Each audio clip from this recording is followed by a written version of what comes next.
हमारे सूरज के बनने के बाद उसकी ग्रेविटेशनल फोर्स की वजह से आसपास की सभी डस्ट और गैस के पार्टिकल्स आपस में टकराकर मिलने लगते हैं। इन कोलिजन्स की वजह से वो मजीद बड़े होते गए और उनका साइज मजीद बढ़ता चला गया, जिन्हें साइंटिस्ट ने प्लैनेटेसिमल्स का नाम दिया। ये प्लैनेटेसिमल्स स्पेस में घूमती कई किलोमीटर लंबी लंबी चट्टानें थी, जो कि एक दूसरे के टकराव से बड़ी बनती गईं और आखिर में साइंटिस्ट ने इन्हें प्रोटोप्लैनेट्स का नाम दिया। जैसे हमारा चांद भी एक प्रोटोप्लैनेट है। स्टार्टिंग में हमारे सोलर सिस्टम में सूरज के करीब टेम्परेचर इतना ज्यादा था कि सिर्फ मेटल और रॉक ही सरवाइव कर सकते थे, और इसी के चलते ये 4 प्लैनेट्स अपने वजूद में आए: मरकरी, वेनस, मार्स और अर्थ। इन चारों प्लैनेट्स को साइंटिस्ट रॉकी प्लैनेट्स कहते हैं। उस टाइम पर इन सभी प्लैनेट्स पर एक जहन्नुम जैसा मंजर था। चारों तरफ आग, गर्मी, आसमान से गिरते एस्ट्रॉइड्स और लावे के समंदर थे, जो इन्हें एक जहन्नुम जैसा मंजर देते थे। शुरुआत के दिनों में हमारी जमीन की सरफेस मोल्टन हॉट लावा से ढकी हुई थी, जिसमें से काफी जहरीली गैसेस निकलती रहती थी और कई किस्म के एस्ट्रॉइड्स अर्थ की सरफेस से टकराते रहते थे। यूं कहें कि अर्थ पर आग से जटे हुए एस्ट्रॉइड्स की बारिश होती थी। लेकिन यही वो एस्ट्रॉइड्स थे जो हमारी जमीन पर पानी लाने का काम करते थे।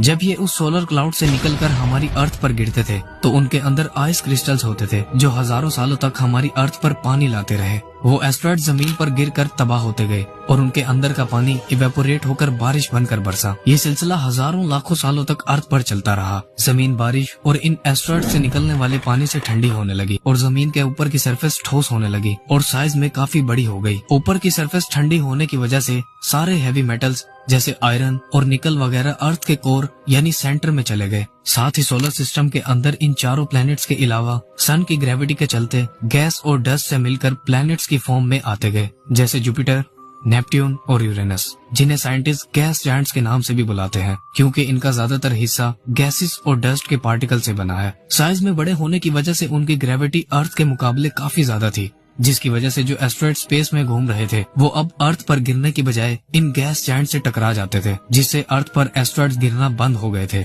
लेकिन पूरे सोलर सिस्टम के इन सभी प्लैनेट्स को फॉर्म होने में तकरीबन 1 करोड़ साल से भी ज्यादा का लंबा वक्त लगा था, जिसके बाद हमारा सोलर सिस्टम कंप्लीट हुआ था। लेकिन अभी एक और चीज ऐसी थी जो हमारी अर्थ पर होनी बाकी थी, और वो थी अर्थ की मैग्नेटिक फील्ड।